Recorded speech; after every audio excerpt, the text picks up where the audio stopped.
Ayu Ting Ting dihujat bagi-bagi THR Rp20.000. Tetangga pasang badan ungkap tabiat sang pedangdut. Belakangan ini aksi Ayu Ting Ting bagi-bagi THR ke tetangga di lingkungan rumahnya mendadak menjadi sorotan publik. Aksi Ayu Ting Ting itu jadi sorotan lantaran nominal uang THR yang dibagikan Rp20.000. Sebagian warganet menyoroti uang yang dibagikan sang pedangdut tersebut terbilang kecil. Mendapati hujatan tersebut, tetangga Ayu Ting Ting pasang badan yang membakar tabiat Ayu Ting Ting di sekitar rumahnya lebih baik dari hujatan netizen yang julid. Tetangga Ayu Ting Ting itu juga minta warganet jangan julid. Humaira mengaku sebagai tetangga dan jarak rumahnya sangat dekat dengan kediaman Ayu. Ia juga membela Ayu Ting Ting yang banyak dihujat lantaran hanya memberi THR sebesar Rp20.000.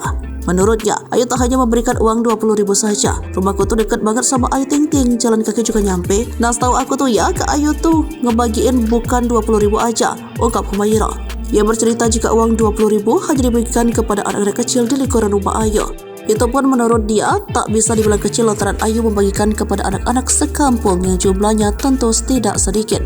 Humaira juga menyebutkan jika di luar kamera, Ayu Ting Ting sudah banyak memberi kepada orang-orang di sekitarnya. Lebih lanjut, Humaira menyebut jika Ayu Ting Ting dikenal sebagai sosok yang baik di lingkungan rumahnya. Tetangga mengenal Ayu sebagai artis yang tidak sombong dan gemar berbagi.